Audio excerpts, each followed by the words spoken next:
Bonjour tout le monde. Pour ceux qui découvrent ma vidéo sans passer par mon site internet, mon nom est Gilles Urtubise et mon nom de scientifique multidisciplinaire, autodidacte et inventeur, grâce auquel j'ai été capable de décoder tous les mystères de l'univers que j'ai rencontrés. Donc, mon nom de scientifique est Gilles Lauzon Urtubise et je suis propriétaire et fondateur du site firsthumanmultiintelligence.com. Donc, le sujet de la vidéo d'aujourd'hui, c'est est-ce que le cycle solaire... Non, le titre, c'est le cycle solaire pour le Soleil n'existe pas.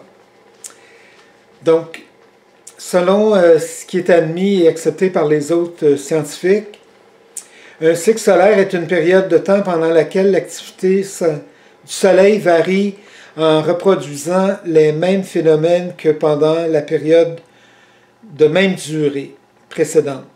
Cette activité solaire se caractérise par l'intensité du champ magnétique du Soleil et par le nombre de taches à sa surface.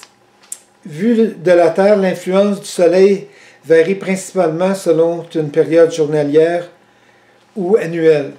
Dans l'absolu, l'activité est réglée par un cycle solaire d'une période moyenne de 11,2 ans. Ça, c'est selon les connaissances actuelles et acceptées par les autres scientifiques, ce qui n'est absolument pas mon cas. Et j'expliquerai pourquoi.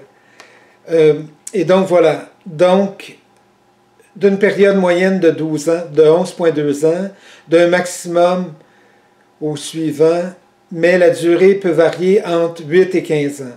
L'amplitude des maxima peut varier du simple au triple.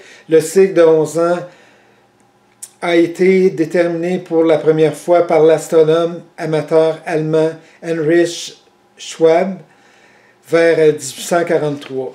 En 1849, l'astronome suisse Johann Rudolf Wolf, 1816-1893, donc c'est l'année qui est née, l'année qui est décédée, établit une méthode de calcul, je crois que c'est ça, oui c'est ça, établit une méthode de calcul de l'activité solaire fondée sur le nombre de tâches. Les cycles de Schwab sont numérotés à partir du maximum de 1761, voire tableau. Donc, et le cycle 24 a commencé, donc ça c'est l'un des cycles, le cycle 24 a commencé en l'an 2008 et s'est terminé début 2020. Comme le suggère l'inversion du champ magnétique solaire rapportée par une équipe indienne. Le maximum du cycle 25 est prévu par la Space Weather Prediction Center pour 2025 et devrait compter 115 tâches. En liaison avec le cycle de 11 ans, existe un cycle de 22 ans qui concerne le champ magnétique solaire. En effet, les polarités de ce dernier s'inversent à chaque nouveau cycle de 11 ans.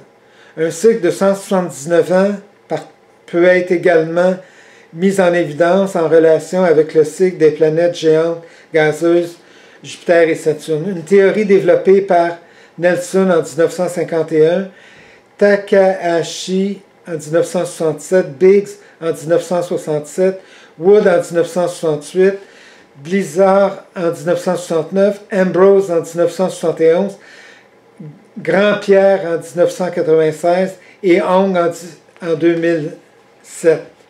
Donne pour raison de ce cycle les marées solaires provoquées par les planètes du système solaire, principalement Vénus, Terre, Mercure, Mars, Jupiter et Saturne. Là, je dois arrêter parce que je lis énormément de trucs qui ne tiennent pas la route. J'ai énormément de respect pour ces scientifiques. Je sais qu'ils ont travaillé extrêmement fort pour accomplir leurs recherches, mais je suis en total désaccord parce que le Soleil, comme toutes les autres étoiles, ils ne sont pas des êtres vivants. Et même s'ils inversent leur pôle, ça n'a aucune espèce d'incidence sur les cycles solaires. Les cycles solaires pourraient peut-être juste exister par rapport à dans le sens s'ils ont pour signification l'inversement des pôles. Ça serait logique. Mais pour les taches solaires et pour les éruptions solaires, ça n'a aucune espèce de sens. Parce que ces événements-là ne sont pas produits par un cycle d'un soi-disant être vivant comme le Soleil ou les autres étoiles. C'est tout à fait faux. C'est même ridicule et illusoire. Non, lorsque le Soleil produit des taches solaires, c'est parce que sur sa face avant, il entre en collision avec des objets. Et les taches solaires sont symptomatiques d'une zone qui est refroidie. Donc, les ondes du Soleil, elles peuvent être refroidies par quoi? Par la collision d'objets froids. Et les ondes solaires sont manifestes d'une zone qui travaille à faire fondre un objet d'une taille suffisante qui est proportionnelle à la tâche. Donc, lorsque les taches apparaissent, c'est parce que le Soleil travaille à faire fondre des objets qui sont d'une taille substantielle. Parce qu'il est clair que les poussières qui entrent en contact n'ont aucune espèce d'effet et elles n'ont aucune chance de produire des taches parce qu'elles sont trop petites. Mais les taches, elles sont produites par des objets d'une dimension suffisante, probablement de l'ordre de plusieurs mètres, voire dizaines de mètres, et de plusieurs mètres, dizaines de mètres, centaines de mètres, ou même voire de kilomètres pour les taches les plus grandes. Et donc, ça n'a aucune espèce de lien avec un cycle solaire où le Soleil déciderait de choquer et de produire des taches et des éruptions solaires. C'est tout à fait ridicule.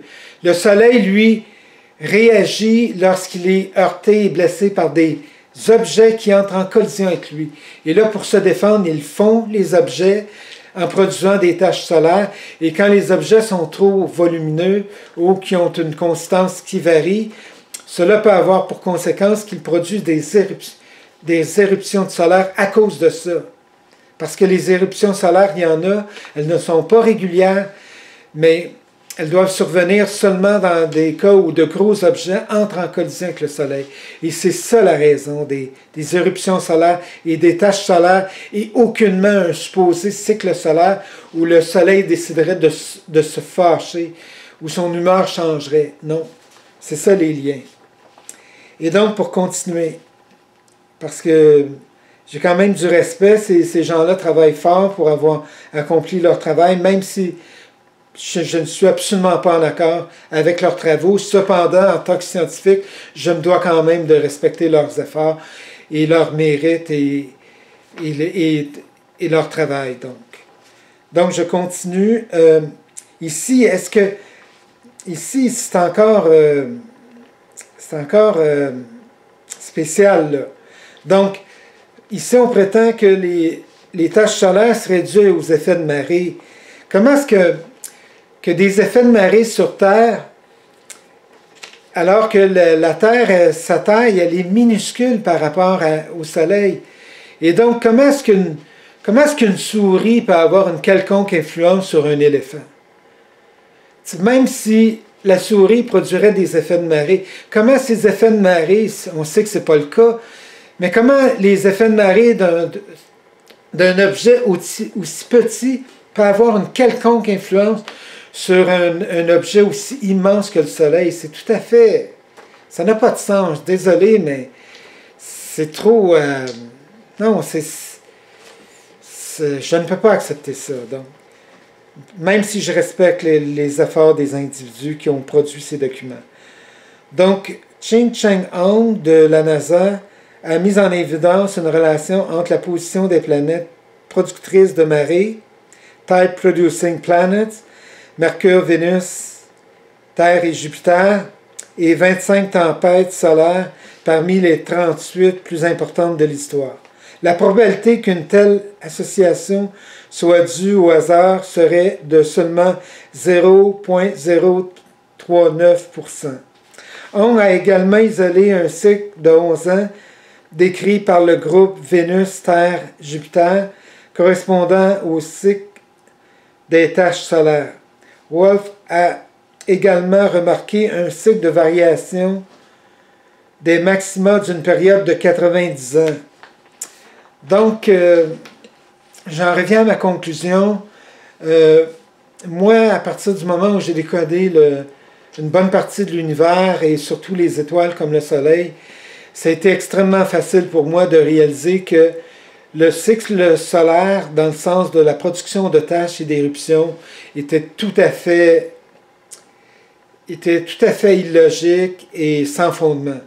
Et donc, il n'existe pas par rapport... le Soleil produit des éruptions et des taches solaires seulement lorsqu'il est heurté par des objets et absolument rien d'autre. Donc, merci pour cette vidéo et à la prochaine.